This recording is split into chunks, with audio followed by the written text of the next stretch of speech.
बिस्मिल्लाहिर्रहमानिर्रहीम, अस्सलाम वालेकुम। A1 टीवी के न्यूज़ स्टूडियो से मैं हूं आयशा हमीद। नजर डालते हैं हेडलाइंस की जानिब।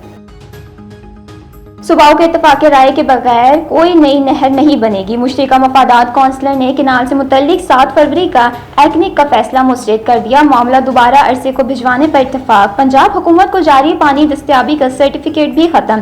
तहफ़्फ़ुज़ दौर करने के लिए कमेटी तश्कील देने का फैसला। तमाम सूबों के नुमाइंदे शामिल होंगे। अफ़ाम और तफ़हीम तक वफाकी हुकूमत आगे नहीं बढ़ेगी। वज़ीर आज़म मियां शहबाज शरीफ की ज़ेर सदारत इजलास में चारों वज़ाए आला की शिरकत।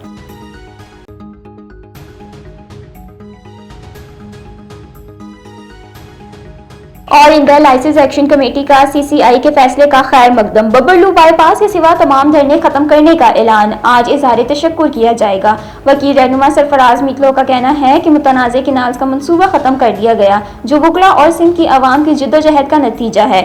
बबरलू बाईपास पर मुजाहिरीन का जश्न, फायरिंग, आतिशबाजी का मुजाहरा, ढोलक की थाप पर रक्स, धरना खत्म करने का ऐलान 14 रुकनी कमेटी करेगी। और पाकिस्तान को इलाकाई हरीफ की सरपरस्ती में होने वाली दहशतगर्दी का सामना है। पाकिस्तानी मिशन के कौंसलर जवाद अजमल का खिताब। उन्होंने कहा, पाकिस्तान ने पहलगाम वाक़े की मजम्मत की है और जाफर एक्सप्रेस हमले के शवाहिद पाकिस्तान के पास मौजूद हैं। लाहौर में पुलिस का एक्शन चेयरिंग क्रॉस पर 23 रोज से जारी ग्रैंड हेल्थ लाइन्स का धरना खत्म कर दिया गया। 70 से जायद मुजाहिदीन ज़ेर हिरासत। ऑपरेशन के बाद माल रोड को ट्रैफिक के लिए खोल दिया गया।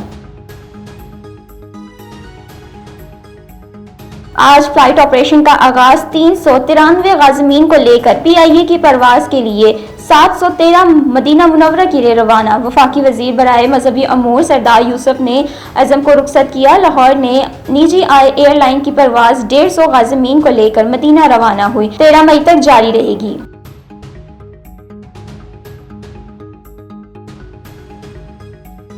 A1 टीवी के न्यूज़ स्टूडियो से फिलहाल इतना ही। मजीद खबरों और अपडेट्स के लिए देखते रहें A1 टीवी। A1 टीवी, सब पे नजर, अंदर की खबर।